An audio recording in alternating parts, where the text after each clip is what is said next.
What's up, good people? What's up, good people? It's your boy, Dr. Leroy McKenzie Jr., the Impact Builder, coming to you from the brand new suite. Y'all know how we do in the lab. We come here every day, each and every day, Monday through Friday, 9 a.m.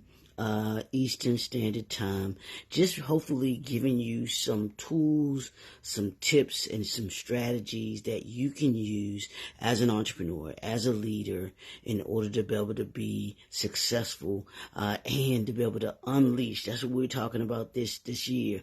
Unleash your entrepreneurial excellence. That's what I want you to be able to do. That is my goal. That is my aim. That is my purpose this year, is to ensure that you as an entrepreneur, you as a leader, are able to unleash your entrepreneurial excellence in everything that you do. And the only way that you're going to be able to do that is to be equipped with insight, with wisdom and strategies and ideas that allow you to be able to do that. Y'all know what we're doing this week and next week. We're on a series, Reclaim Your Time and Avoid the Burnout. I want to make sure that you reclaim your time and that you avoid the burnout. How do we do that? How do you reclaim your time? How do you avoid the burnout? Well, and they actually go together, because when you reclaim your time, you avoid the burnout. You avoid feeling burnt out. You avoid feeling tired and exhausted because you're doing those things in such a structured way that you allow yourself to be able to get the rest that you need. You allow yourself to be able to be productive in the time that you're doing the work that you do. So that's what we've been talking about this week, and I'm loving this series because I wanted to be able to go more in depth into the 10 steps, 10 ways, 10 principles for reclaiming your time and avoiding the burnout. Yesterday, we talked about setting clear boundaries. I gave you 3 ways to set clear boundaries yesterday in order to be able to reclaim your time and avoid the burnout. Today, I want to talk about prioritizing your task. What are 3 things that you can do to prioritize your task? Because that's the way that you claim your time, by prioritizing your task and doing those things that are relevant and that you don't feel like that sometimes we think that we're busier than we are. We think we're busy, or we call ourselves being busy but not productive. Have you ever done that? I know I have. I know I've done that very thing where I'm thinking I'm busy doing nothing. Busy but not productive. So I want you to be busy and productive. I want you to be productive, not necessarily busy. I'd rather you get 3 things done and be productive in those 3 things done than to say, oh, I got a list of 10 things and I'm thinking I'm doing things. I'm busy, but I'm not being productive. So let's get into this, y'all. So here's number 1 in the step of prioritizing your task. Do these 3 things. I want you to write these 3 things down. Number 1 is you want to implement what's called the Eisenhower matrix. Let me explain what that is. The Eisenhower matrix, which is a prioritization framework that categorizes tasks based on their urgency and their importance. You want to divide the task into 4 quadrants. So I want you to take 2 lines. You want to draw one down and one across, a horizontal and a vertical. I'm sorry, a vertical and a horizontal. And get that right. Let me act like I got some education. But you want to draw those lines, and you're going to divide that into 4 quadrants. And you got a 1, 2, 3, 4, urgent, and here are the 4 quadrants. The first quadrant is urgent and important. The second one is important but not urgent. The third one is urgent but not important. And then the last one is neither urgent nor important. Okay, so I'm going to give them to you again. Urgent and important, important but not urgent, urgent but not important, and neither urgent nor important. Those are the 4 quadrants, and you're going to put everything in one of they have to fit in, your tasks have to fit into one of those quadrants. So you want to focus on completing tasks in the urgent and important quadrant first, followed by those in the important but not urgent quadrant. By identifying and tackling high priority tasks first, you can allocate their time. You can allocate your time more effectively and reduce the risk of feeling overwhelmed by less critical activities. I told you, we're trying to be productive versus busy.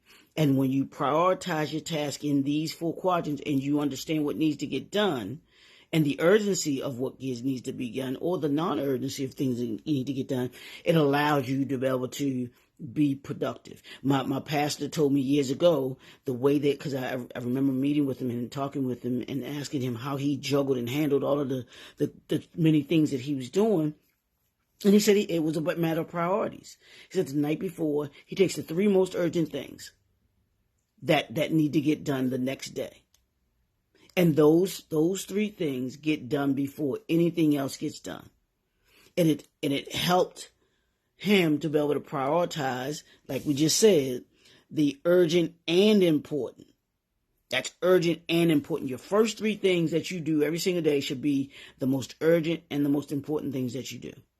So that's one. You want to implement the Eisenhower matrix. Number 2 is use time blocking techniques. You want to employ this time blocking technique to allocate specific time slots for different types of tasks throughout the day.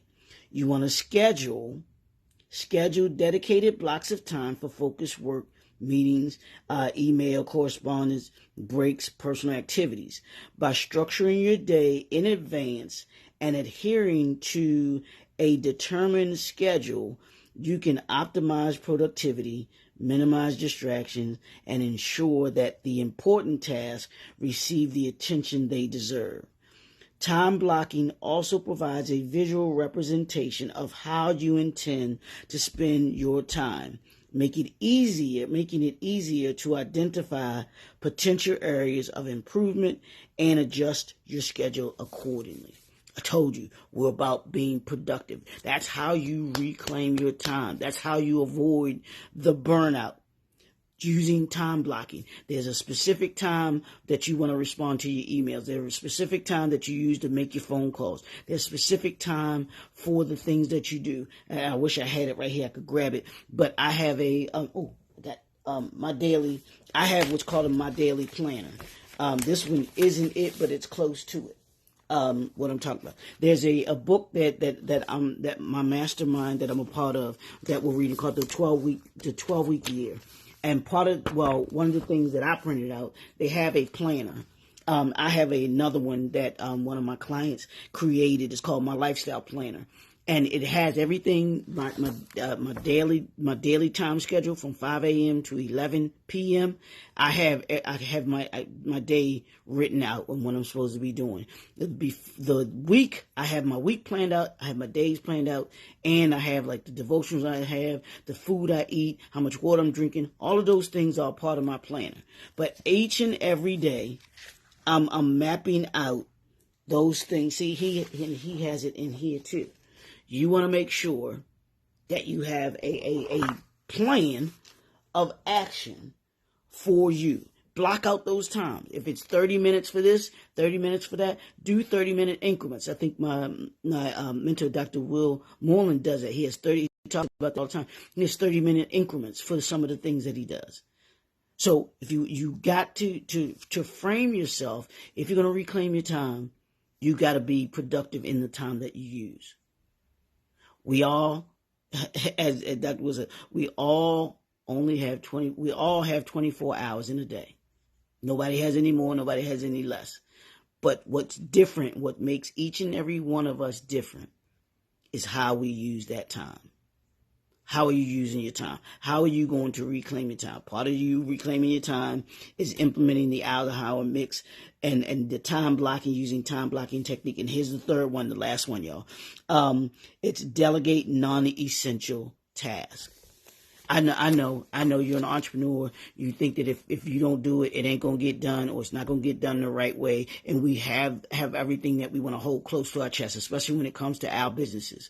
We don't feel as if we can trust anyone with doing certain things. But here's what happens when you delegate non-essential tasks. You want to delegate non-essential tasks to those that work for you, for contractors, or automation tools when and wherever possible. You want to identify tasks that can be outsourced or automated, your administrative work, your repetitive processes, or low impact activities. You want to make sure that you're doing that. Delegating these tasks not only frees up your time to focus on high value activities. So it's low value activities versus high value activities. You want to be in the high value activities, but also, the high value activity, but it also empowers your team, your team members, those that work for you, to take ownership and contribute to the success of your business or of the business. Effective delegation requires clear communication, trust, and accountability. So you want to be sure to provide adequate guidance and support to those responsible for completing delegated tasks, and make sure that they have an understanding of what it is that needs to get done and the time frame in which you want to get it done. That way you don't have any issues with it. So you got to effectively communicate. You got to connect and you got to communicate when it comes to when it comes to prioritizing your task and letting them know, and when you delegate that responsibility. So these are the three things. You want to implement the Eisenhower matrix, like I said, which is the dividing it into the quadrants. You want to use time blocking techniques. Map out your day. 30 minutes for this, an hour for this. How are you going to map out your day? I promise you, you will reclaim your time and avoid the burnout when you operate using these techniques. And then the third one is delegate non-essential tasks, which are your low impact activities. You want to be in the high value activities. Those are the things of what we call your revenue generating, what Dr. Will calls your revenue generating activities. What are those revenue generating activities that you're doing during the day? If it's not generating revenue, what are you doing? If it can be given to someone, if you can do it in automation, you should be doing it. I do this, because it is, for me, it's a revenue generating activity, because I talk about the different products and services that I have. I give you tips, tools and tips here to work towards me being a consultant. Hopefully this creates digital content so that people can see the expertise that I bring to the table, the information that I'm giving to them and how it benefits them. And as a result of that, they say, hey, I want to work with Dr. Leroy. He's given me some great information through his digital content, so I know working with him is going to be even better. So these are things that you do that will allow you to be able to reclaim your time. That's what we're doing, y'all. We're going to be productive versus busy, and we're reclaiming our time. This week, I want you to put that in the comment section. Reclaim my time. Reclaim my time and avoid the burnout. We're avoiding the burnout. These 2 weeks, I'm going to show you how to avoid the burnout, how to reclaim your time. We talked about it yesterday in setting clear boundaries, and we talked about it today, prioritizing your tasks. That's how these are 2 steps. We got 10 to go. We got 8 more to go because we had 2 steps. We're getting to 10. We're going to get there, y'all. We're climbing these steps. I want you to take every step with me. And I want you to walk with me as we go on this journey to reclaim our time and to be able to avoid the burnout. It's your boy, Dr. Leroy McKenzie Jr., the Impact Builder. We will talk to you tomorrow. Have an absolute phenomenal day. Don't forget, my 1,000 subscribers to my YouTube channel by June. I need you to go over there. It doesn't take a minute to subscribe. I want you to subscribe to the channel. You can see all of my other tools and tips and digital content there as well. And if these resources are assisting you and you want to be able to go deeper into it, connect with me, and we can talk about the Entrepreneur Briefcase, which this Reclaiming Your Time is a part of. We'll talk to y'all soon. Have a great day.